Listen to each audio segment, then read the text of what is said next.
Nuwun para pamirsa pandhemen waosan cariyos basa Jawi ingkang wonten laladan pundi kemawon. Pepanggihan malih dening kula Hadi Pamungkas ing cariyos basa Jawi. Purwakaning atur pambuka kula, mugi panjenengan sedaya tansah pinayungan karahayon saking Gusti kang mrubeng dumadi. Ing kalodhangan menika kula badhe ngaturaken salah setunggaling cariyos cekak anggitanipun Suryati WS kanthi irah-irahan Tinggalane Bapak. Kados pundi lampahipun cariyos, sumangga dipun pidhangetaken.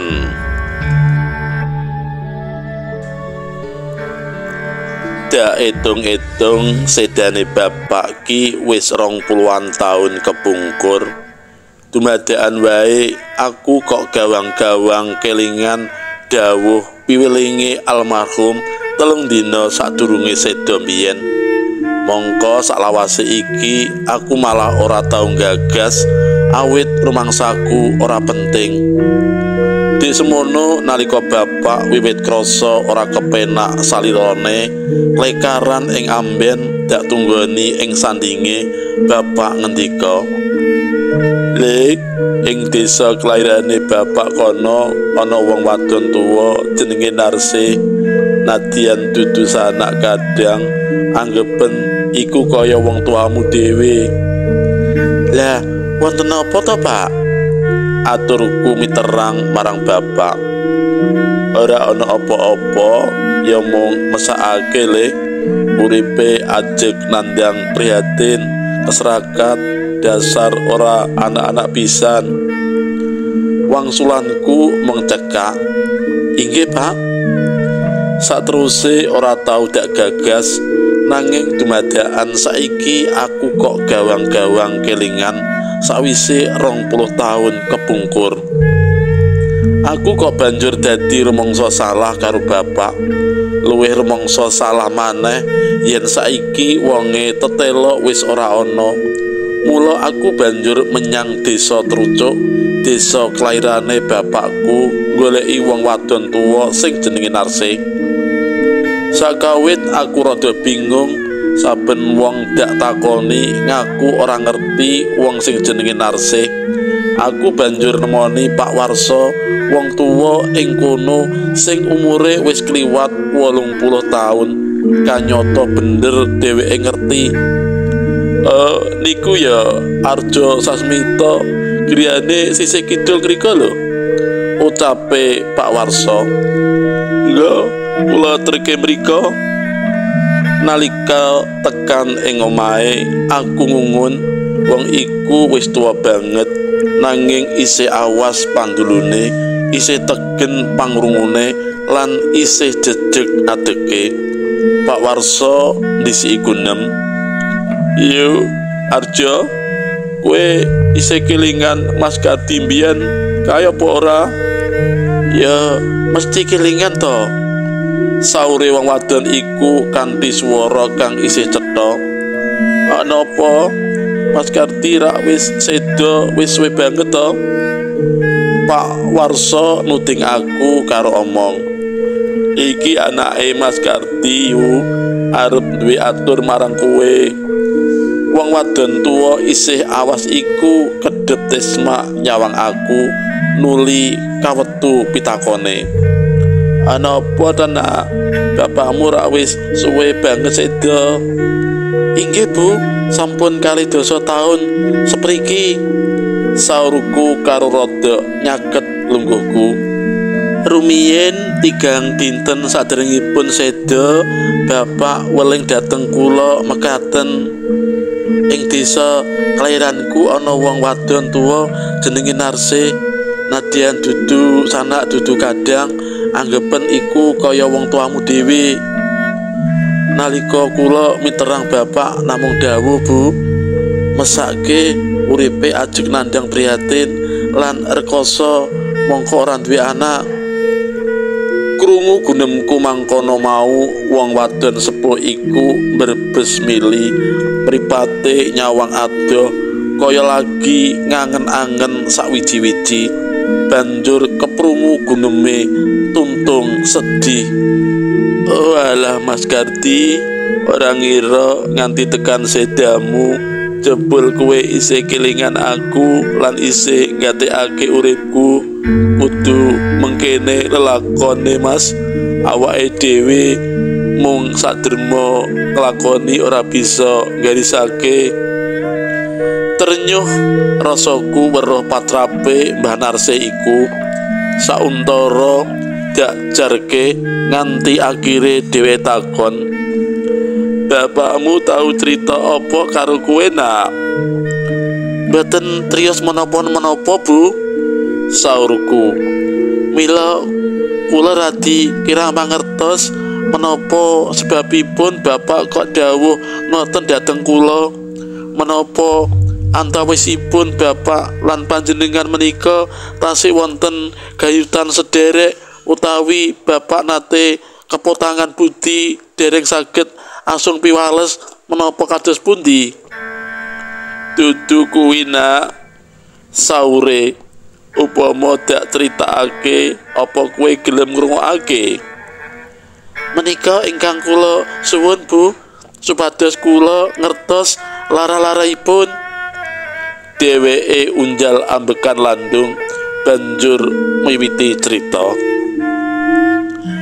"Jaman semono, Nak, nalika aku umur 17 taun lan bapakmu antarane 20 taun, aku lan Mas Kardi bapakmu iku wis padha-padha senenge, padha tresnane lan kepingin banget kelakon urip bebarengan mangun keluarga.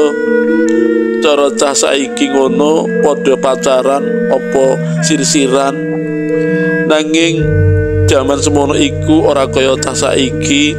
Nadyan ati iki rasane kaya wis emoh pisah sak rambut, nanging ora tau kok dolan wong loro prana mrene utawa jagongan wong loro pating gleni. Kaya ngono kuwi jaman semono dianggep ngurang susila dadi larangane bebraya, Nak." Nalika semono kelakon Mas Kardi kongkonan pakne cilik nemoni bapakku nakokake aku, jebul ditampik karo bapakku. Maklum Mas Kardi iku bocah yatim piatu, miskin, ora duwe omah, merga omah tinggalane wong tuane didol pakne gedhe. Mestine bapak metungake yen aku dipek Mas Kardi mesti bakal rekoso uripku. Aku digadang dadi mantune wong sugih supaya uripku kepenak ora kekurangan, lan ya kelakon aku dijodohake karo Mas Suroto anake wong sugih tenan. Aku welas banget marang bapakmu desmono, Nak. Tujune dheweke malah banjur dipek mantu karo wong sing luwih nyait timbang bapakku, yaiku Mbah Mudin, dijodohake karo ibumu kae. Nanging, Nak, bareng wis padha dene keluarga, tinemune jebul kosok balen karo petunge wong tuaku.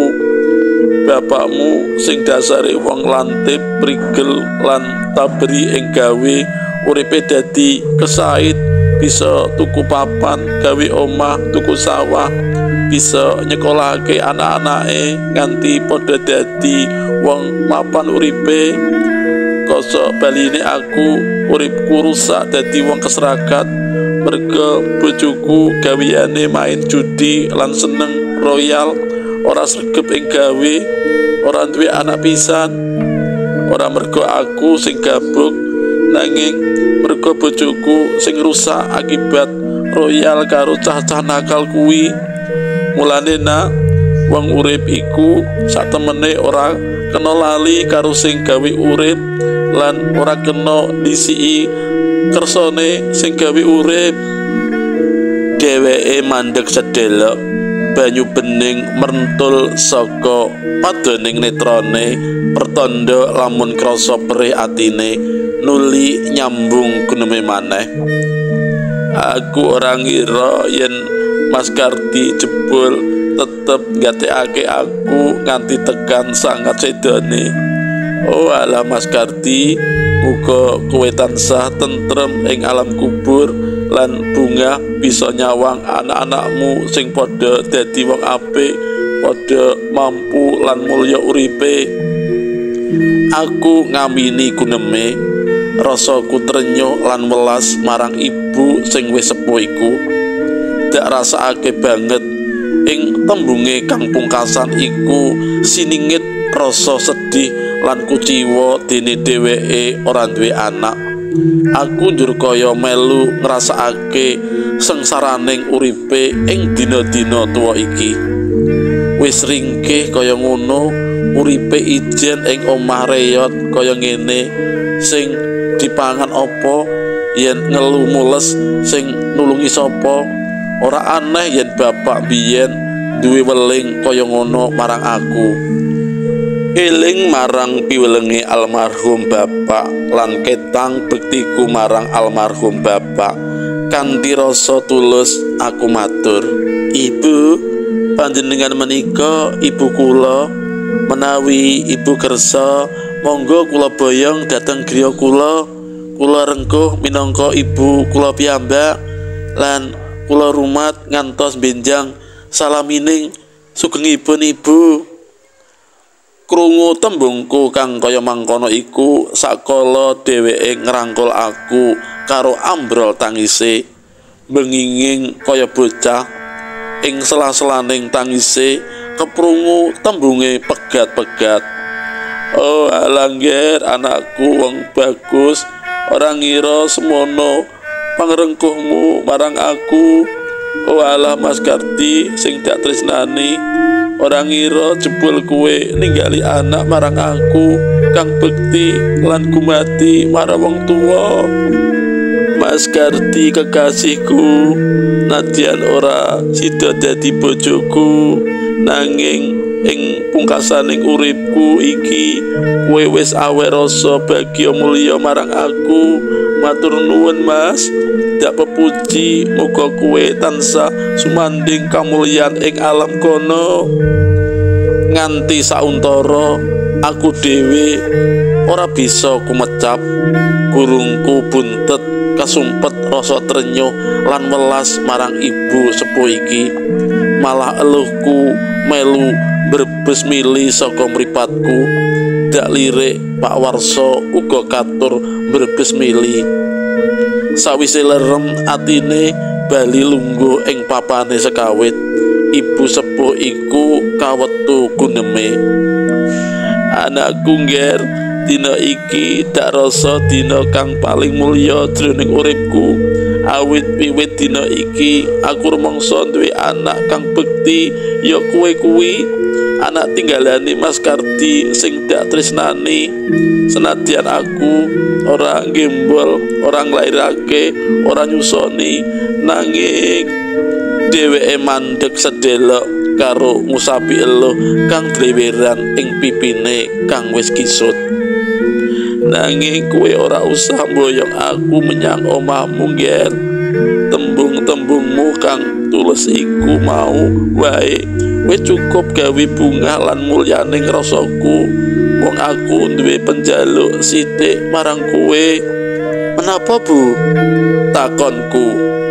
"Aku iki wis tuwa banget nak, umurku wis 93 taun. Nyang endi parane ora wurung mesti bali marang ngarsane kang gawe urip.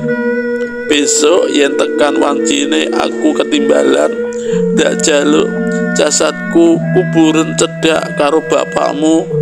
Ampre ora nuwake salah paham marang sedulur-sedulurku, dak jaluk Dik Warso dadi saksi welingku iki."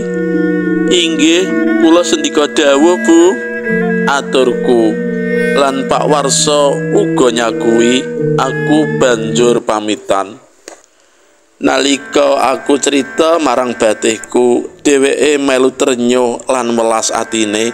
Mula let 3 dina esuk-esuk dheweke wis nyawisake beras sak kendi cilik lan oleh-oleh liyane sawetara ngajak Tilik menyang omahe Mbah Narsih. Nanging durung wae mangkat ana utusan Pak Warsa ngabari yen Bu Narsih arja sasmita seda mau wanci pajar, kaya diabani wong loro nyebut innalillahi wa inna ilaihi rajiun.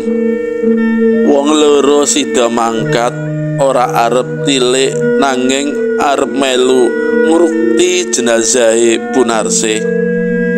Awan iku sawise rampung pemakaman, aku lungguh ing sanding kuburane bapak. Kawetu gunemku kaya-kaya bapak bisa krungu. Bapak, kula sampun ngestokaken piwelingipun bapak lan ugi mituruti pamudhitipun Ibu Narsih. Mugi menika ndayani raos ayem lan tentrem ing alam barzah.